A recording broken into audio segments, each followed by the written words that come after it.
जब शक्ति माता महादेव से दूर हुई, तब उन्होंने वैराग्य ले लिया और इसका प्रभाव न केवल महादेव पर बल्कि पूरे संसार पर पड़ा। महादेव के वैरागी होने से धरती का सारा संतुलन ही बिगड़ गया, जिससे सभी ओर हाहाकार मच गया। संसार की ऐसी हालत देखकर नारायण को चिंता सताने लगी और फिर उन्होंने महादेव को वैराग्य से बाहर निकालने के लिए एक तरकीब सोची। उन्होंने गरुड़ को धरती पर सांपों को मारने के लिए भेजा। गरुड़, तुम इसी वक्त धरती पर जाओ और उसमें रहने वाले सभी सांपों को मार डालो। गरुड़, ऐसा करने की इच्छा तो नहीं होती, किंतु महादेव को वापस लाने का यही एक तरीका है। जो आज्ञा मेरे प्रभु। नारायण का आदेश पाते ही गरुड़ धरती पर जाकर सांपों की हत्या करना शुरू कर देते हैं। गरुड़ का ऐसा आक्रमण देख सभी सांप बहुत घबरा जाते हैं और वो अपने प्राणों की रक्षा हेतु अपने नाग देवता वासुकी के पास जाते हैं और उन्हें गरुड़ के अत्याचारों के बारे में बताते हैं। ये सुनकर वासुकी चिंता में पड़ जाता है और सभी सांपों को उनकी रक्षा करने का आश्वासन देकर स्वयं ओम नमः शिवाय का जप करते हुए कैलाश की ओर प्रस्थान कर जाता है। ओम नमः शिवाय, ओम नमः शिवाय। आपके ध्यान में विघ्न डालने के लिए मुझे क्षमा करें प्रभु, लेकिन इस वक्त हम नागों को आपकी सहायता की आवश्यकता है। वासुकी, तुम हमारे प्रिय भक्तों में से हो, कहो आज किस उद्देश्य से तुम्हारा कैलाश आना हुआ? जैसा कि आप जानते हैं कि नागों को रहने के लिए नागलोक मिला हुआ है प्रभु, परंतु कुछ नाग धरती पर भी रह रहे हैं। न जाने क्यों गरुड़ उन सबका अंत करने पर तुला हुआ है। कृपा करके उनके प्राणों की रक्षा करें प्रभु। तुम परेशान मत हो वासुकी, हम तुम्हारी सहायता अवश्य करेंगे।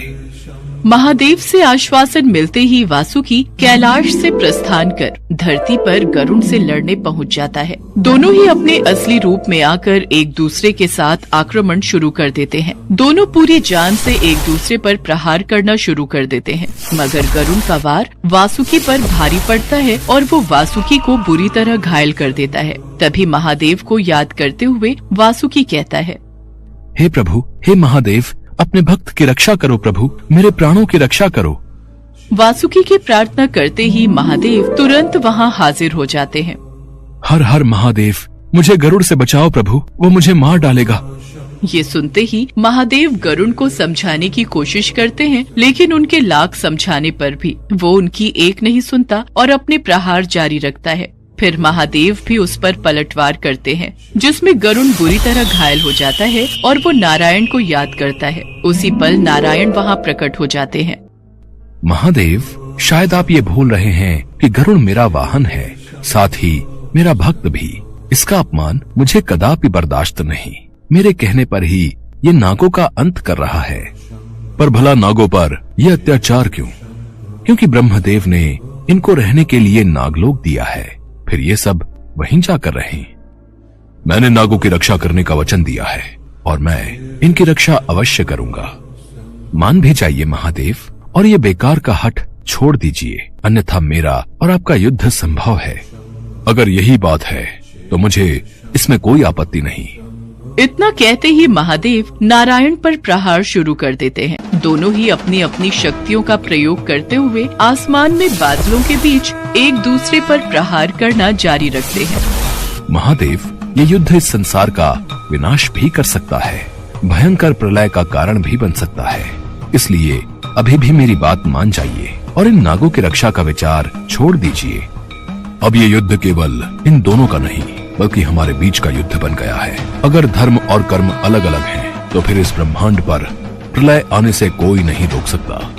इतना कहकर महादेव युद्ध जारी रखते हैं। आसमान में बिजलियां कड़कने लगती हैं, ज्वालामुखी फूटने लगती है, धरती कांपने लगती है, चारों ओर भयंकर तूफान चलने लगता है। ब्रह्मांड में सभी देवी देवता घबरा जाते हैं। धरती पर जानवरों और प्राणियों में हाहाकार मच जाता है। महादेव के प्रहार से नारायण पहाड़ से नीचे की तरफ गिर जाते हैं और इस तरह युद्ध और प्रचंड हो उठता है। अगर महादेव और नारायण जल्द शांत न हुए तो निश्चित ही सृष्टि का अंत हो जाएगा। तो आप ही इस युद्ध को रोकने के लिए कुछ कीजिए ना ब्रह्मदेव। जब तक शिव जी स्वयं अपने वैराग्य से बाहर नहीं आते, तब तक उनका गुस्सा कोई शांत नहीं कर सकता। उधर महादेव और नारायण का युद्ध जारी रहता है। फिर अचानक ही नारायण महादेव का कंठ पकड़ लेते हैं, जिस वजह से महादेव बेहद क्रोधित हो जाते हैं और वो नारायण पर अपने त्रिशूल से वार कर देते हैं। किंतु जैसे ही वो वार करते हैं, अचानक से उनका हृदय बेचैन हो उठता है। अरे, ये मुझसे कैसा अनर्थ हो गया, अपने ही आराध्य पर त्रिशूल चला दिया। इतना सोचते ही वो नारायण से क्षमा मांगने लगते हैं। हे भगवान, हमें क्षमा करें, हमसे बहुत बड़ी भूल हो गई जो हमने अपने ही आराध्य पर वार किया। उनके इतना कहते ही वो अपने वैराग्य से बाहर आ जाते हैं। फिर नारायण उनको समझाते हुए कहते हैं, महादेव, ये सब लीला हमारी ही रची हुई है, लेकिन क्यों? आपको वैराग्य से बाहर लाने के लिए मुझे ये खेल खेलना पड़ा, और इस लीला में आपके कंठ पर छपी मेरी उंगलियों के कारण भविष्य में आपको शितिकंठ के नाम से भी जाना जाएगा। युद्ध समाप्त होने के बाद सारी प्रलय शांत हो जाती है। सभी देवी देवता प्रसन्न हो उठते हैं। चारों ओर खुशनुमा माहौल हो जाता है। साथ ही सारी सच्चाई सामने आने के बाद गरुण भी महादेव से क्षमा याचना मांग लेता है और वासुकी महादेव के सामने रोते हुए हाथ जोड़कर निवेदन करता है, मैंने बहुत कष्ट झेले हैं प्रभु, अब मुझ पर कृपा कर मुझे अपनी शरण में ले लीजिए। तुम्हारा दर्द मैं भली भांति समझता हूँ वासुकी, इसलिए तुम्हारा स्थान आज से मेरे चरणों में नहीं बल्कि मेरे कंठ में होगा। मैं कुछ समझा नहीं प्रभु, अब से मैं तुम्हें अपने कंठ में धारण करके रखूंगा। मैं धन्य हो गया प्रभु, मेरा जीवन धन्य हो गया। उसी दिन से महादेव वासुकी को अपने गले में धारण कर लेते हैं। साथ ही वासुकी को भी अपनी सच्ची भक्ति का फल मिल जाता है।